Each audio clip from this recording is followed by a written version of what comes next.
Good morning, everybody, and welcome to Living Astrology with Janet Hickox. Grab your cup of coffee or your tea, sit back, and let's chat about what is happening up in the sky above us today, Monday, October 10th. It does say Columbus Day on my calendar, but I do believe it's been changed to Indigenous Peoples Day. So, yay for that. I did notice there were no school buses going by, so kids must still get this day as a holiday. So they're home enjoying an late morning. Maybe they're sleeping in, but here I am with you all at 8 a.m. my time. But I got to tell you, this morning, yesterday was the full moon. Yesterday afternoon, 1:55 p.m. Pacific time, 4:55 p.m. for those of you on the East Coast, and which means that we really couldn't see the moon. Right? It was still below the horizon. The sun was still fairly high. So we didn't get to see it until last night. And last night it was beautiful still. I mean, obviously, if it's full, it doesn't go away right away.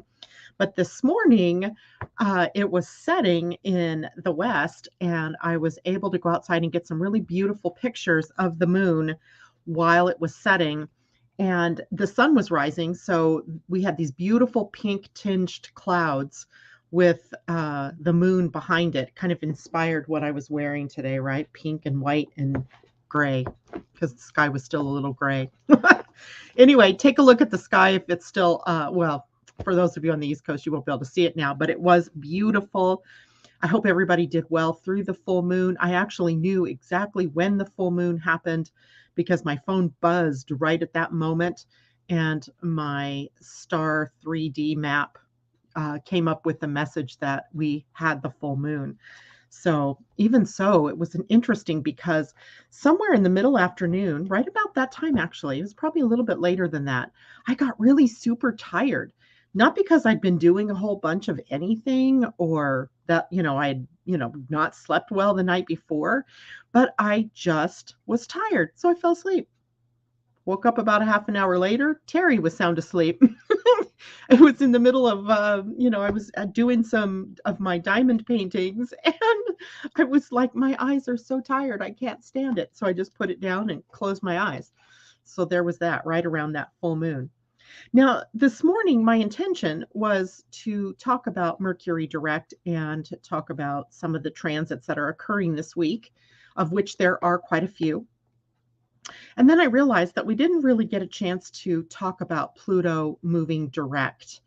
And I decided that, of course, after I've already written everything up and put it out there, that I wanted to talk about that this morning. So before we actually get to the week's transits and Mercury turning into or moving into Libra, I want to talk a bit about Pluto direct. Also, right now, I want you to know that the moon is in the void, right? So from 7:02 my time, so an hour ago, to 2:04 p.m. West Coast time. So what was that? 10:02 to 5:04 p.m. for those of you on the East Coast, literally all working day pretty much for those of you on the East Coast. That moon is in the wobblies. And that means not much of anything comes of much of anything during a day like this. It is a day when the moon isn't making any new connections. And so we're left with the old energy. So we were kind of left with that full moon energy all through the night and now into most of the day while the moon is still in Aries. Now, later on, 2:04 my time and 5:04 p.m. East Coast time, the moon will move into Taurus. And that will be the breaking of the void and the changing up of the energy. So expect that this morning, if you're trying to get things done, it is a really good day actually for the kids to be out of school and for not much to be happening, as far as, new things, because it's very difficult to get things off the ground and moving when the moon is in void, of course. Now, if you're in the middle of a project and the moon turns void, it gives you a moment, a time, however long that void is going to be. It sort of feels like a little bit like a retrograde where the energy moves inward, right? And we can slow things down a bit, and maybe we can reimagine or reevaluate or rebuild something. but it's not good for anything that we want to take and move forward, right? So moving forward might be a little bit stymied this today, because for most of the day that moon is going to be in the void. So let's talk about what that moon will look like after it breaks the void and moves into Taurus, because it'll be in Taurus the afternoon or evening today, and then all of tomorrow, and will not change into Gemini until late evening on Wednesday for us on the West Coast, early morning Thursday for those of you on the East Coast. So we have several days coming up of the moon in Taurus. And if we look at the light of Taurus, right now we have a lot going on in Taurus. Even if we don't think we have much going on in our own personal charts in the area of Taurus, right now we have the planet Uranus transiting through Taurus. We also have the North Node in Taurus. And since the nodes are running the show for the eclipses, and we have an eclipse coming up, we have to really pay attention to what's going on in both Taurus and Scorpio, in both of our charts and our lives, both by transit, but then also by birth, right? So we got to look at those kinds of deeper, darker places through Scorpio, but also looking more at the physical expression of things as in Taurus. So when we're looking at the light of Taurus, we have an energy that's loyal, that is steadfast. It is earth energy, right? Earth energy. So it's grounded, right? Taurus energy is that grounded, loyal, steadfast kind of earth energy. But it's also an energy that in its way of behavior is cardinal. So it does, is it cardinal? Fixed. It's fixed. It's a fixed sign. So it doesn't, even though it's, we might consider the positive words of steadfast and loyal, it actually can get stuck. It can get stuck in a comfort zone. And so what we find with the moon in Taurus is that all kinds of things can come up from, beneath the surface that might represent or symbolize to us places where we've been stuck or where we can't get moving. Now, this is a focused energy. It can be focused on peace. It can be focused on artistry. It can be focused on the senses. It is the sensual sign. So we have all of the senses, taste and smell and touch and so on, visual stimulation, as well as the feeling of things, right? And it's a sign, Taurus, that rules wealth or money or the economics of something. It rules all of our resources and our income and the values that we hold, right? So the values we hold, the things that we would buy because we value them, but also our own personal value, right? Our self-worth is engaged here. So we may be questioning those kinds of things over these next couple of days. And material resources, of course, the resources that are beyond things like time and energy, etc. So we have, a highly money-oriented sign for the moon to be in, not just money though, but economics, banking, mortgages, those kinds of things, all coming through the sign of Taurus. So now when we look at the more negative side of Taurus energy, then we're looking at a sign that can hold very rigid opinions. It can take a very bullish, pun intended, stance on what it believes to be true, even if it's not true, right? They don't ask the question, is this true? Right? They just take it as truth because it's their opinion. It can be very inflexible that way, right? Taking in what it believes and what it holds dear and what it holds true, and not brooking any arguments around it, which of course does give Taurus that ability to stick with something when they're manifesting, right? They are master manifestors because they don't give up very easily. Then we can also have sluggish energy here. So we might be feeling a little slower than usual. We might be feeling a little lethargic because this is sluggish energy. It doesn't move quickly. And it has a survival mindset in its more negative expression. Now, not that I'm saying that survival is a negative thing, because it's not. But when we get caught up in a survival mindset, all of our decisions and choices come from a place of worry or anxiety that I'm not going to survive, right? That I'm not going to have enough money. I'm not going to have enough time. I'm not going to be enough. I'm not going to have enough. Enoughness comes into play here. And in that case, when survival mode kicks in, this is where some of the more negative things like greed or being overly materialistic comes into play. And it's really not because they're ugly people or they're being ugly about, all the toys coming to them. It comes more from a place of fear, right? Where there's fear, we have survival energies that sometimes can create, in at least with Taurus, that feeling of needing to have all the toys, have all the materials, have all the skills, have all of the money in order to make it through. Now, I'm going to tell you this one is on the negative side, but it's stubbornness, right? Determination. To me, well, maybe because I'm stubborn, right? I'm not a Taurus, but I'm stubborn. I have Venus in Taurus, and I will hold my ground and I will stick with something until the nth degree. So, on one hand, while stubbornness can be tenacity or can be determination, right? Earth signs are great for that.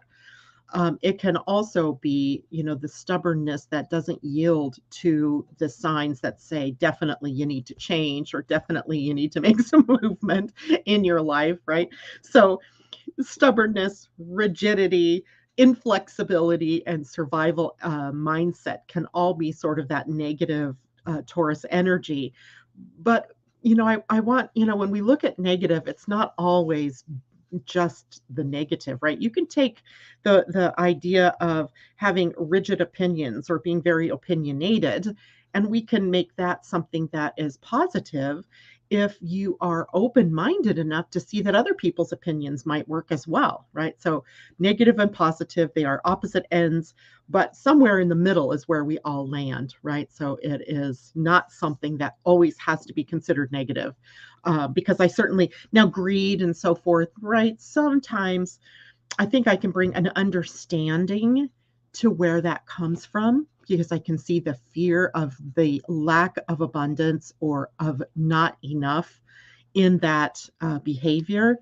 So while I can say with confidence it's not necessarily a positive aspect of the sign, I can so see where it comes from, right? So we have to be able to take and put understanding and tolerance and acceptance toward even the more negative aspects, because all of us are going to have expressed those at some time or another, or we see the effects of that negative energy in our own personal lives. But by far and away, when the moon is in Taurus, we are very much coming into our homes, feeling comfortable. We want comfort. That might mean comfort foods. That might be comfort smells, comfort blankies, pillows, those kinds of things. Those things that make us feel good. Okay. Now, let's see. I'm going to say good morning to people before I jump into Pluto. Good morning to Christine Buckingham. It's good to see you. Happy Moon Day, J-Lo says. That's perfect. I love that. Kajella, good morning to you. Good morning. Treat yourself. She said, I slept a lot yesterday too. Indeed. I didn't sleep a lot, but the fact that I got so tired and just knocked out, right? Knocked out. Angela Christine, good morning to you. Debbie Tibbetts Tumiel, so good to see you, one of our Taurus partners out there. Awesome Tanya, good morning. Just got done with my torture session, aka physical therapy. Well, hopefully it's all moving you in the right direction. And Debbie's waiting for her new refrigerator to be delivered. Good morning, Kathy Miller. It's good to see you. And Kajella says that can be a good thing. Holding your own ground. Indeed, it can be, right? Not letting someone else. There's something about boundaries here too. And I rarely mention it, maybe because, psychologically, I don't like the idea of boundaries, but Taurus holds boundaries and all the earth signs do, right? So Virgo and Capricorn also hold boundary energy. And boundaries are what help us hold our own, right? Saying, this is my line, don't cross it. And or at least knowing where from within you your own boundaries are, right? So there is something to be said about holding your own ground, having those boundaries, and not letting other people step on your boundaries, right? Or push you through your boundaries. Good morning, Amanda J. Great to see you from England, I believe it is. So great to have you here with us this morning. All right, now on Saturday, Pluto turned direct. Now, we didn't get much time to talk about it because we had so much other stuff to talk about on Friday, and I don't think it's that bad to talk about it a few days after the fact. So, especially since, Pluto, as we head into the future now, is finishing up his transit through the sign of Capricorn, with the exception of a retrograde next year where he retrogrades backward into Capricorn again for a short time, a relative short time. So, what's going on with Pluto now has a lot of implications for us personally, maybe, but for sure on a collective level, right? For the USA in particular, as it's experiencing a Pluto return, but also for all of us on the collective level, as Pluto, no matter how much we've demoted him in terms of, his astronomical importance, astrologically, he still holds the position of power. And what do we see out there in the world right now but a bunch of power struggles going on, whether it's between countries, between political parties, between, candidates. Right now, there's a USA somehow election coming up. And so there's a lot of rhetoric and, stuff being said from one side to the other and all of that. I can't even watch commercials on TV, right? I'm fast forwarding through them, or I just won't watch TV, right? Because I don't want to hear all those commercials. So Pluto is holding a very important part for us as he turns direct. Now, he was retrograde. He went retrograde that last week in April. And when he's in retrograde motion, which he is not now, but when he is in retrograde, so we got to go to where we've been, right? We are in a time of reflection and inner or inward growth and evolution, right? He's the planet that holds the key to evolution, the evolution of our consciousness. And since he holds that key, then when he's in retrograde, we are looking inward at the changes that we have to do in sort of an awakening way. So we might be experiencing the dark night of a soul. We might be experiencing, all kinds of things, emotional explosions, or depending on, what's going on in your own personal lives and your chart. But overall, this is a path to awakening for us, right? So he's an awakening. So that usually will bring up, when he's in retrograde, some form of healing crisis and then some kind of healing process. Now, that's not necessarily just in the physical body, although it can be. Many of you have been experiencing, the process of healing from some kind of COVID infection or from some form of disease or illness that, you didn't expect. But in the process of that healing, we have Pluto calling us to look at the inward world. What is all of this bringing up? Where have I maybe resisted change? Where have I resisted moving forward? So it is a process when he's in retrograde for us to look fear directly in the eye. Like some people facing their mortality and having to square with that in some way, understanding we are all going to pass through this life into the next, and facing the fear of doing just that. And in that process of Pluto in retrograde, gaining insight into ourselves, into our fears, into the things that have held us back, into all of the psyche, perhaps the psychosis energies that we've been holding on to. And now that Pluto is direct, it's time for us to say no, right? No to what no longer fits, saying no to those fears, or at least facing them dead on and choosing. It's always about choice, right? Choosing to move past the fear, right? Choosing to keep going in spite of it, right? Do the best with what we have. It is a time of integration, right? While Pluto was in retrograde, a lot of inner stuff might have been coming up that now we have to integrate that new awakening or that new sense of being into our outer life, right? So all of that inner stuff, all of the changes, all the influences that we've been under for the past, April to October, 6 months, 5 months, has to now be integrated into our outer world.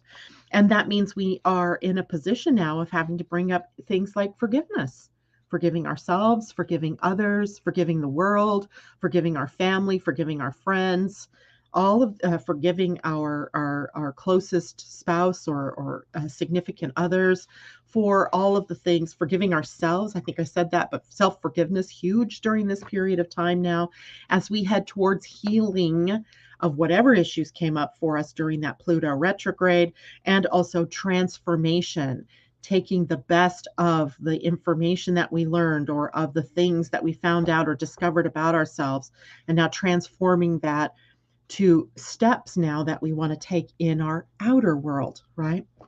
And then remember here, we have this saying that, what we resist persists.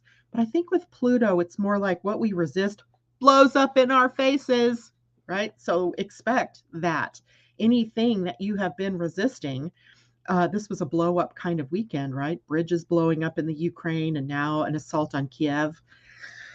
Kind of Pluto changing directions and blowing things up, right?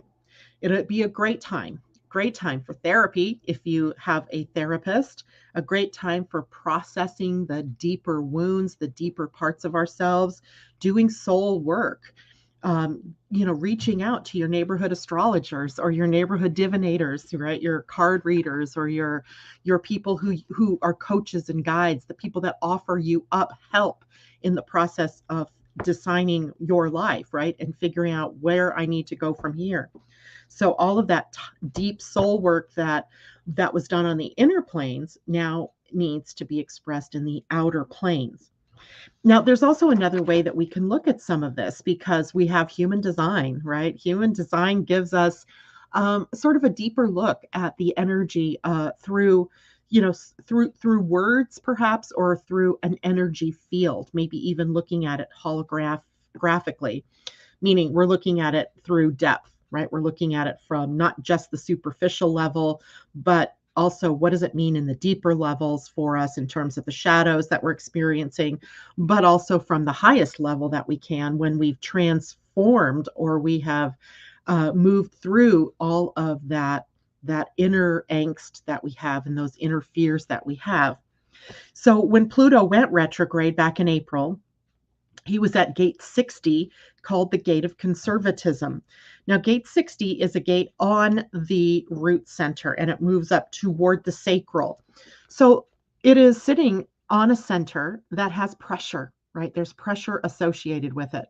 Now, this is so interesting because the move that Pluto made, somewhat middle of that cycle, was into the gate 61, which is up on the head center, the middle gate, heading downward, also a pressure center. So when he turns retrograde, he's pressuring us to do, right? On the root center, the root center's pulse is all about evolution and growth, essentially, and success, right? It has a very survival energy to it. It's not the center for survival per se, but it shows the things, the actions, the steps that we'll take in order to move outward to find success in our lives, or to be able to do what we want to do, which is essentially all about growth and expansion, right? Or evolution, the evolution of consciousness, but also the things that we do to evolve ourselves, to grow in our lives. So the gate 60, being the gate of conservatism, is the ability to find blessings in the transformations or in the change that we must make. To realize, especially with Saturn and Uranus in a square right now, and having been in a square over the last year and a half, that the changes that are being made are not necessarily the ones that we are choosing, right? It's like, would we really choose to have a virus running around, still annoying people, killing people, making people sick? It's not a choice that we would make. But I know that in retrospect, when we 5 years from now look back at this time, we're going to see what it was that we learned from that particular virus. And that's just one little thing, right? One little thing. Well, not so little, but one thing, right? And there's so many things, right, that we can say that are transformations or changes that have been wrought upon us that we didn't necessarily choose consciously. So the ability to find the blessings in that kind of transformation is huge, right? Not finding the negative in it all, not regretting everything that has happened, but seeing the blessings in it.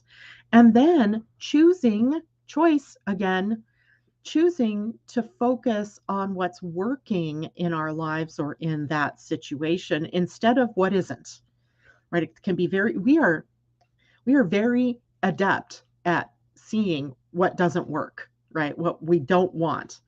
But it's harder for us to see what is working. So when we're looking at the destruction of something, or when we're looking at the problems in an institution, let's say, in the economy right now, right? I went on a little bit of a tirade Friday about economy and how inflation and how, people are taking advantage of it by raising prices and what have you. My big thing was the whole $3.25 that you were going to charge me for using my debit card, when I know for sure it doesn't cost you that much to run a debit card, right? So instead of focusing then on the negative of those kinds of things, whether they're little or big, it is to focus on what's working, right? What's working was the fact that I could buy my tabs online and not have to worry about going into town and buying them in person. So the shadow here, though, in this time in the retrograde, so we're still talking about the retrograde gate 60, was to not allow growth to kind of fight for the old and the stagnant, to hold on really tightly.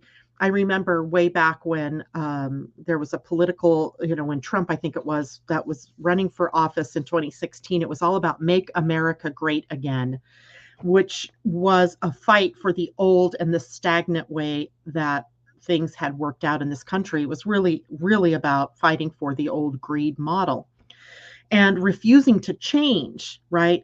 Or not creating forward movement is the shadow energy here.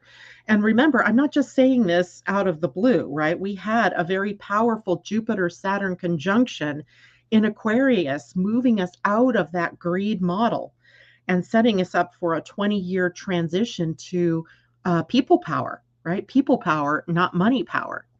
So valuing people and the energy of people in a way that we've only been valuing them as they relate to dollars and cents, right? So we're letting go of that old greed model, but we still have a lot of people out there fighting for that old stagnant way of life, doing things the old way, even though, right, there's psychosis in that, right? There's kind of an insanity to trying to keep doing things the same old way. We have to change. And the lesson that Pluto was bringing us at the gate 60 was all about becoming resourceful, right? Becoming good stewards of our time, of our money, of our energy, of our planet, of our water, our air, our everything, right? Our everything, right? Becoming good stewards, being resourceful in a conserving sort of way, right? Not, hold on, I want to check this out, because I think in the gene keys, the gate 60, in its shadow was limitation. Why did I have to look that up? I knew that. Limitation, right? So we don't want to conserve in a limitation frame of mind.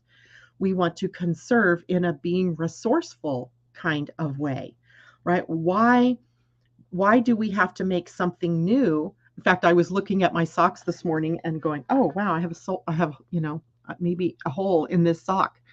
Maybe I need new socks. And then I went, or maybe you could get a needle and some thread and sew the sock, right? That's conservatism. That's being resourceful. That's being a good steward. I mean, on a very small scale, but on bigger scales, this is happening as well, as Pluto, being a collective planet, is taking us on the adventure of conservatism, at least when he turns retrograde. Now, partway through that retrograde cycle, he moved into the gate 61. Now, that's up on the head center. And the head center is a pressure center as well. And it's the middle gate of that. And it's called the gate of wonder. Sometimes we call it the gate of magical thinking, or sometimes it's called the gate of awe and magic, or awe and wonder. And the purpose in that gate, in its highest expression, is about seeing the purpose in a bigger perspective, right? Stepping back and out of the personal effect of any of these transits to see the bigger perspective. And while, by the way, you're seeing the bigger perspective, to stay in a state of wonder and innocence and confidence while creating the new, right? So here's where our positive frame of mind, even in the face of the big and, uglies that are happening in the world, comes into play, because we know that we have to know that in some way, shape, or form, that these things are happening with a purpose, right? There's a purpose. And if we step back and just wonder, or just stay in a state of innocence around it, not trying to make it anything, then we are able to at least hold the space until we find out what was it all for, right? What was it all about? In the shadow here, we have this pressure of why. Why is this happening? Why did this happen to me? Why is everything always going upside down? The question is why, and then it can pull us out of the creativity and the wonder and the awe, right? So we have a lot of questioning that goes on in the head center. In fact, the pressure of the head center is, because remember, the root center where gate 60 was the pressure to go out and do something. The pressure in the head center where Pluto is now is about ideas and inspiration and answering the questions: how, when, why, what, where, with whom. So all those big questions coming up, especially why. And this is an invitation then for us to move through life with curiosity and wonder. Dreaming, this is sometimes called the gate of dreaming. Dreaming something bigger, right? Dreaming something new. And thinking, this is a gate of thinking. The head center, as well as the ajna, are gates of thinking. So in your own charts, in your own human design charts, if you did not have the gate 61 defined by birth, you certainly have it now, right? And you have had it for a while. And, I just got my 2023 book this weekend, or late last week. Let's see where Pluto is. He is so sometime in December, he is going to move out of the 61 and back into the 60. So we begin 2023 and we go through most of 2023. Wow. Do we go through all of 2023 with him in the gate 60? I'm not sure how I feel about that. So Pluto in the gate 60 then is a big lesson for all of us, whether we want to believe it or not, right? The gate 60, where he spent time in retrograde, is something that we're going to need to pay attention to, because we're going to close out this year with him back in that gate. And we're going to move through all of 2023 with him in that gate, right? That gate, big gate. So again, the gate 60 is the gate of conservatism, being a good steward of your resources, right? A good steward of the earth. How do we do things that are growth oriented but sustainable? We have to be sustainable, right? There is not an unlimited amount of land on this planet to keep sustaining the kind of growth that we've been engaged with, right? I've watched every little piece of land. I can hear him constructing a house just two, doors down, where there was an empty lot space. It's now being filled in because somebody sold their property to someone who now wants to build a house. Now, I'm not against growth, and I'm not necessarily against new growth, new buildings, but seriously, do we have to fill in every blank with something new instead of buying something that's been already there, something that's already built? So we're going to have to come face to face with all of these kinds of things, because it's not sustainable. So any place that's not sustainable in your own personal life or in the world are going to be things that we're going to be looking at for a very long time. Now, we also have an instance where not long after we move into 2023, Pluto changes signs. He's been in the sign of Capricorn since 2008. So 2008, he moves into Capricorn. What's the first thing that happens when he moves into Capricorn? Right? Capricorn, the symbol of institutions, of foundations, of stability, is that our economic system starts to crumble, right? The mortgage industry goes belly up. businesses are closing by the handfuls. There is, this sense of not able to move forward financially. People are struggling to make ends meet. Prices, I remember that was the time of Subway's $5 foot long sandwiches, right? Because nobody could afford to go out and eat. They lowered their prices. It was kind of an interesting time. And all of this happened when Pluto moved into the sign of Capricorn. And everything since in these past years, 14 years, has been about the expression of that economic crash. And we're still experiencing it, right? Off and on. We've had all of these things with banking and mortgages, the stock markets, and the whole of the economy. So we've had that going on. And now, as we move into, and we started to see it, we already started to see it before Pluto ever got to Aquarius, because we had the Jupiter-Saturn conjunction in Aquarius, then we had Jupiter move through Aquarius faster than Saturn, and now we still have Saturn moving through Aquarius. So we've already been seeing this thing about people power.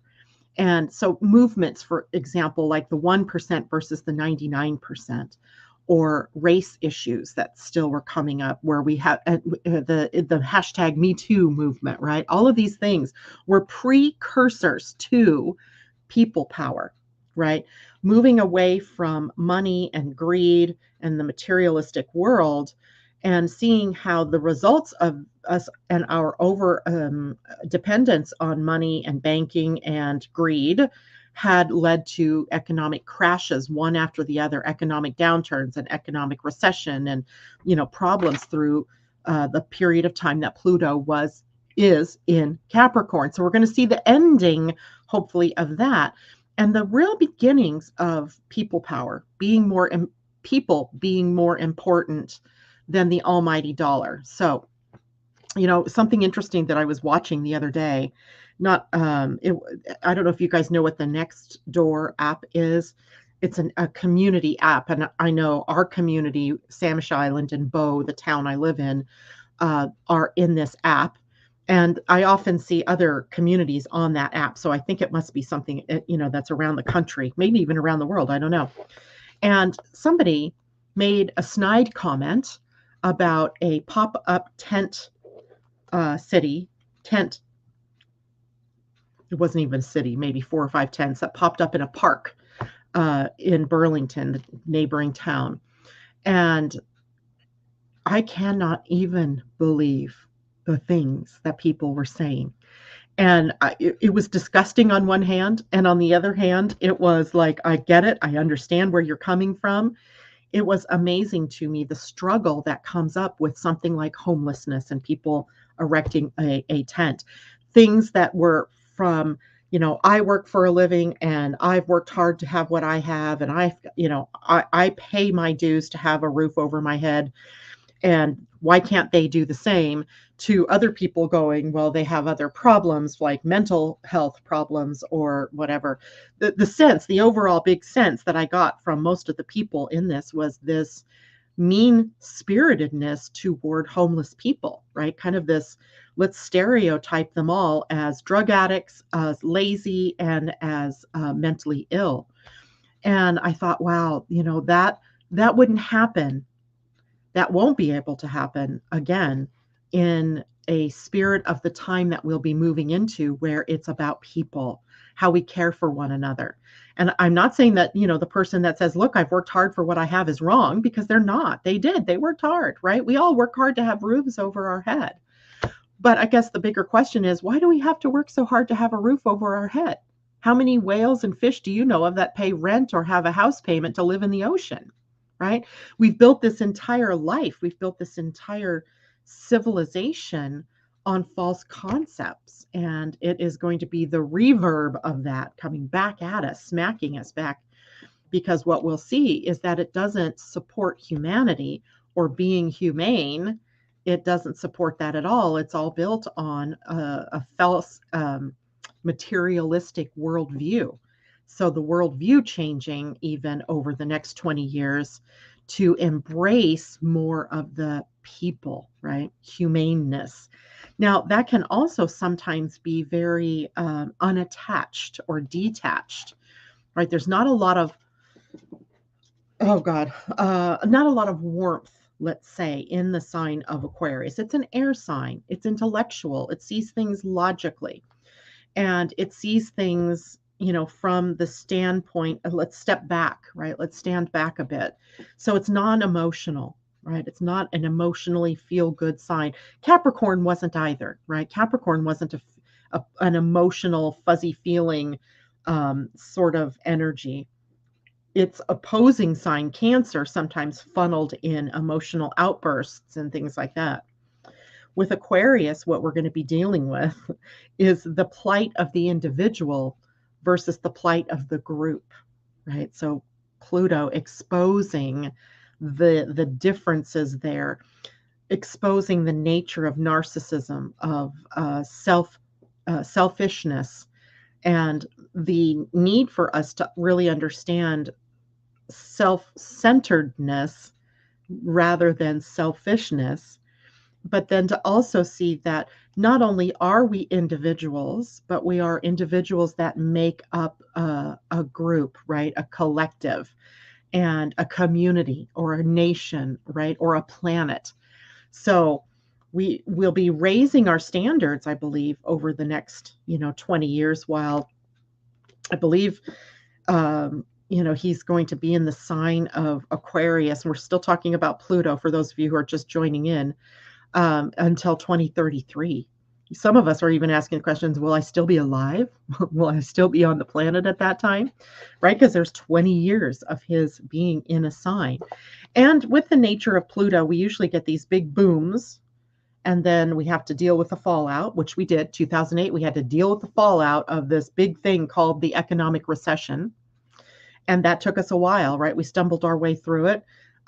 Did we do what's new? Here's the big question that we're addressing even as we speak with Pluto. And that is this idea in the shadow of the gate 61, where he is currently. It's psychosis, where we've been under this mass, delusion of greed and of materialism. And how do we get ourselves out of that? Because our tendency in psychosis is to keep doing things the same way. We expect a different result, sure, but we keep doing things the same way. Ergo, another economic crash right here in our lives at this moment, right? The economy not doing well, the stock market not doing well, corporate profits not doing well, not that they should, but our inability to move away from that materialistic point of view is really damning us, right? Damning us. And we have got to do better than that. And hopefully that's coming down the line as well.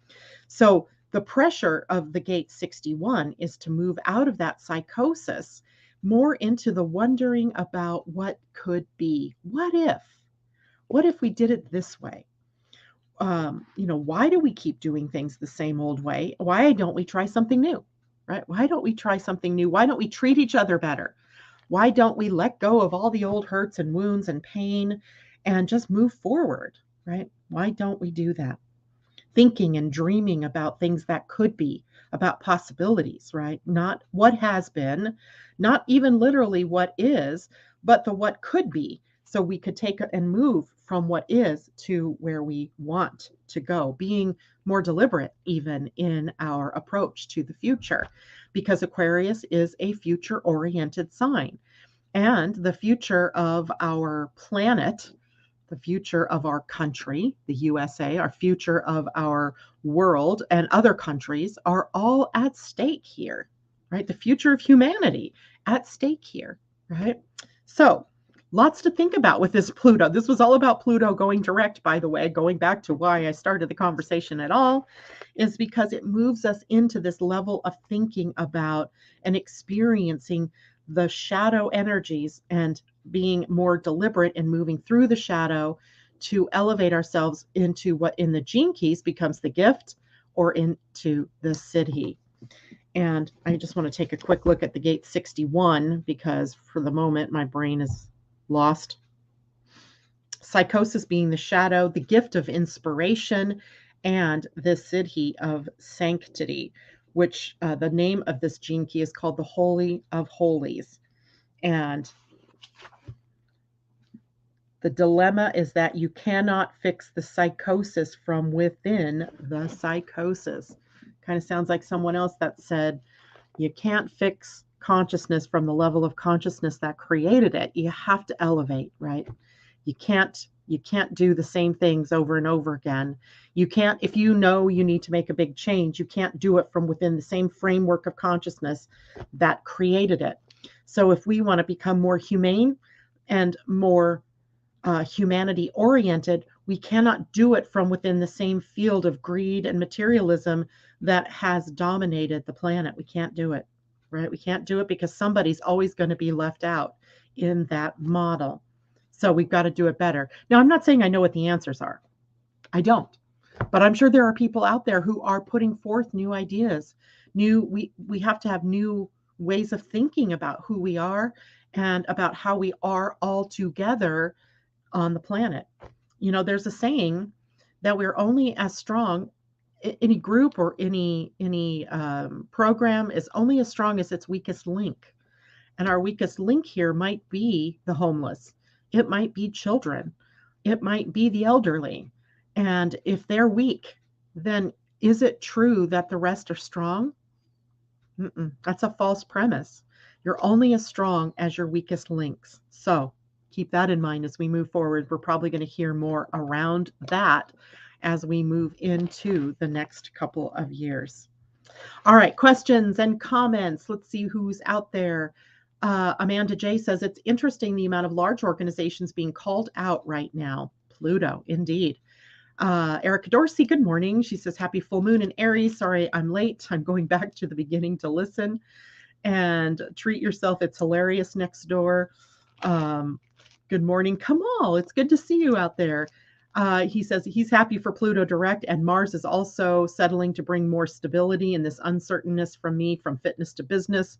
Please share wisdom on my chart. I won't have time probably to look at that, Kamal, but if I find myself in a free moment, I might take a look at it for you someday soon. Treat yourself. People are too much. Kathleen Mallory, good morning to you. Christine, I witnessed this too, Janet. It is disheartening that they fail to see there, but for the grace of God go I. Indeed. Jacqueline Tyler, good to have you with us. She says, hi, Living Astrology, magical blessings. This is Jacqueline. It's so good to see you. Okay.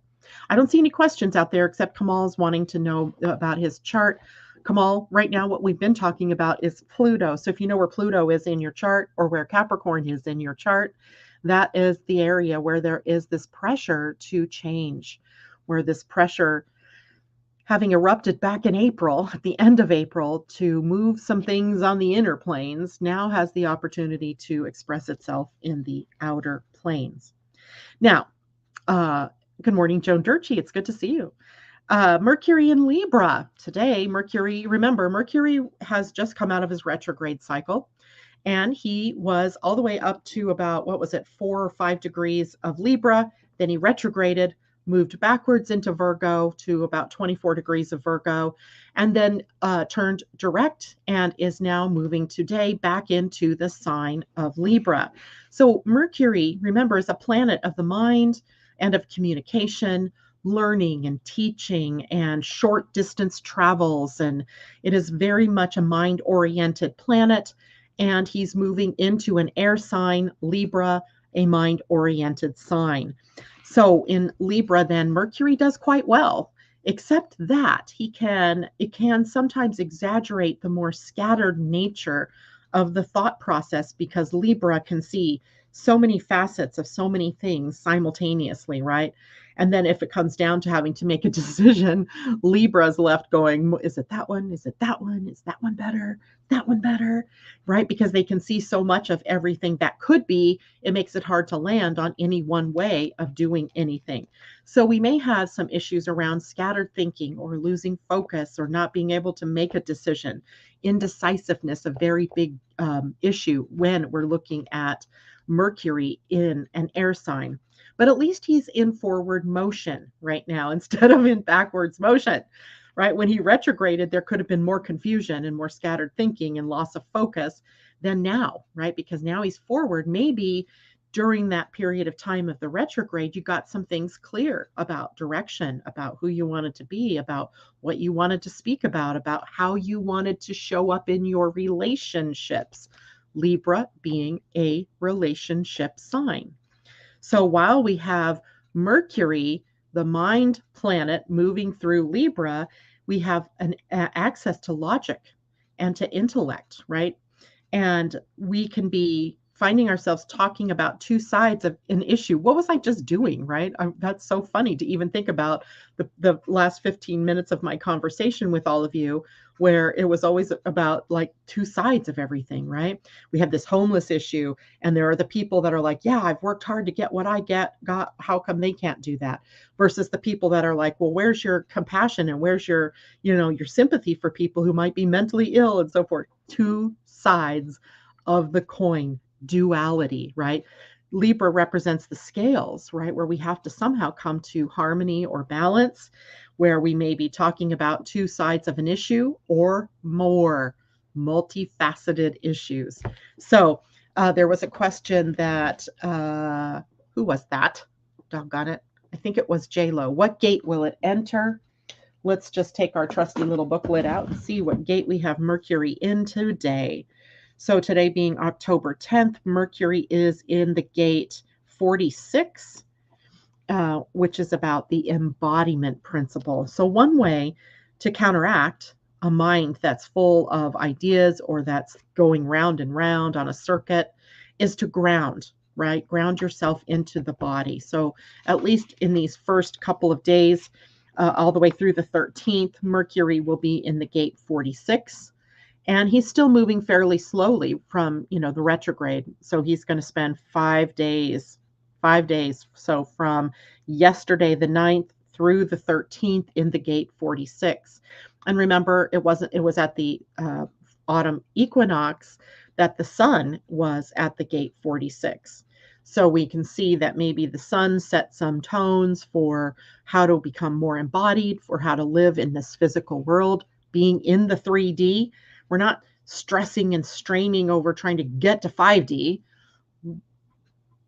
right? There's no need for that because we're an embodied. We came here to be in the 3D. Why else did you come here? Because on the physical planet, in the 3D world is where we can embody our spirit and where we can live in the physical expression of ourselves, of our desires, of our dreams and intentions. We can't do that necessarily in the physical world. I mean, in the spiritual world, we are spirit in the body so that we can experience this physical. So Mercury will be reminding us of that before then he moves forward into the fear gates of the spleen that the sun has already been taking us on this trip through, right? So Mercury in Libra, a good thing, right? But I feel like maybe we're going to feel a little more indecisive. Maybe we're unsure of ourselves. We might be of two minds, maybe 3 or 4 minds, right? This is, multiple focus, multiple ideas, multiple directions that we could go in. Which one do we choose, right? So be thinking about that. As an air sign, of course, there's also ideas and inspiration afoot. And we may be seeing that there's a lot of different things that we could do, a lot of different places that we might go, a lot of different people that we might be a part of, or groups and potential expressions. So it may be hard to choose just one. It might be hard to even choose 2, right? So we're going to have to really rely on our human design type and strategy and our authority during this period of time so that we're not just scattering our energy and just jumping into things willy-nilly and or jumping out of things in the same way, right? Jumping in and out, leaping in and out. So be very aware of what your type and your strategy is so that you do things right for you. And the way you do things is different than the way I do things, is different than the way J-Lo does things, etc., right? Because everybody has their own type and strategy and authority. If you don't know what those terms mean, let me know in the chat. J-Lo, so funny. Yesterday, I felt like I was floating away and so sleepy. All but the route defined with this transit 46 personality moon and 46 design midheaven. So yeah, bringing it into the body. And the 46 is part of a channel.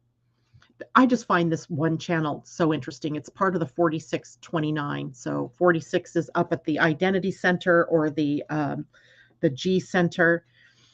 It's the center for love and direction. So the 46 means that on that center gives us direction for our bodies to move in, right?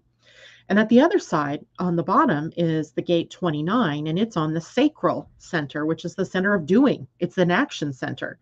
So it's giving direction to our actions, right? So if you're someone who has that whole channel, it is sometimes luck pushing you to be in the right place at the right time with the right people, to be the embodied expression of who you really truly are, or of the discovery of who you truly are, or who you truly want to be.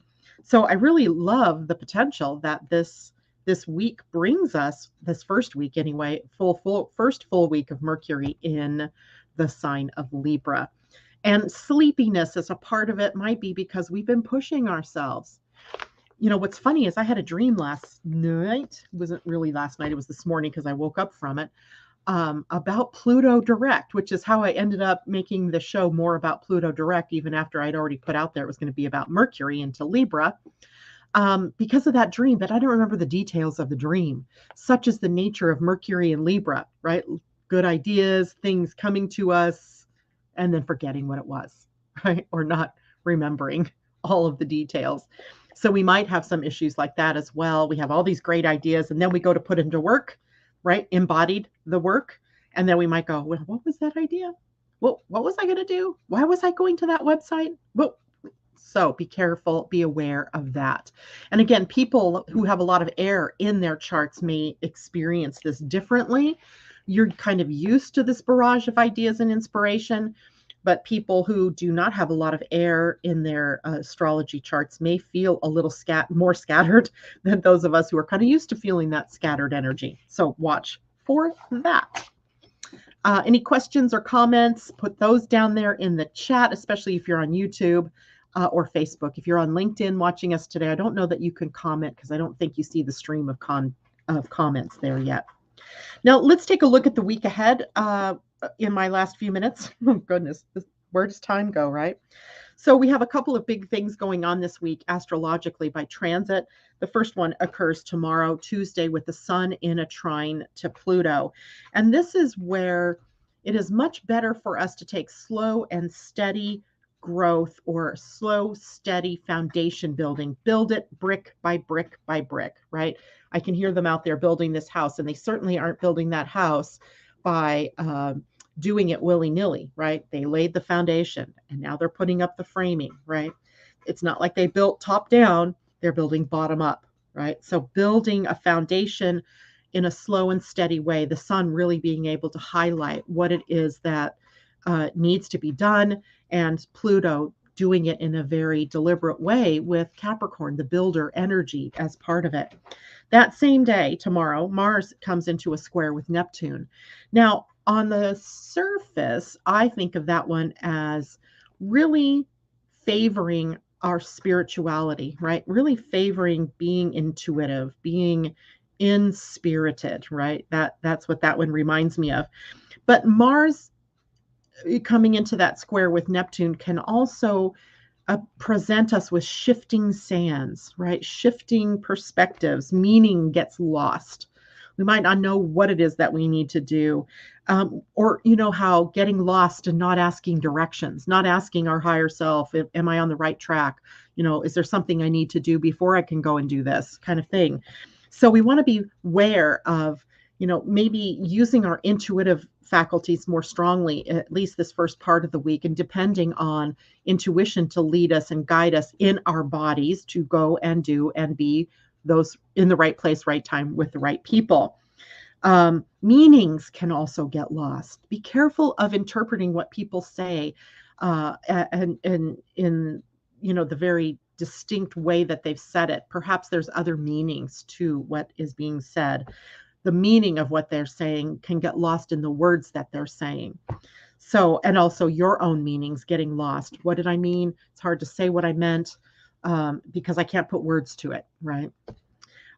Also on Tuesday, the moon comes into a conjunction in Taurus with Uranus. Expect the unexpected, even explosions, even surprises, that kind of thing. Wednesday, Mercury comes into an opposition with Jupiter. Our minds are expansive, right? Growth oriented, but the moon is in a square to Saturn. So we have Mercury, our minds, expanding, but the moon, our emotions, coming into this square with Saturn, which can kind of be a Debbie Downer, right? It can kind of bring us down into a more, maybe a lethargic feeling or a more serious feeling, even though we might be enthusiastic and optimistic about the ideas that are coming in. What we might be doing is questioning, can I do that? Is that really true? Can I really go there? Can I really be that person? And then on Thursday, Venus comes into a trine with Saturn. That really impacts our relationships, building them on a stronger foundation, perhaps really solidifying who we are, our value, our worth within the relationships that we're in. And if we're not finding ourselves valued and cared for and worthy, in worthwhile in the relationship, making some changes. Friday, the sun and earth change to new gates. We'll address that on Friday in the broadcast. And guess what? A blessedly quiet weekend on tap this week. Woo! I like it. Anyway, that is it for me today, guys. If you have any questions, you can certainly send them to me via email. I wish you all a pleasant day. Please hit the thumbs up button if you're on YouTube. Share the video. Please subscribe on YouTube if you haven't yet. I've been seeing more subscribers lately. I love that. It's going to get me to 1,000 here. And thank you so much for being here with me this morning. I will see you on Friday. Bye for now.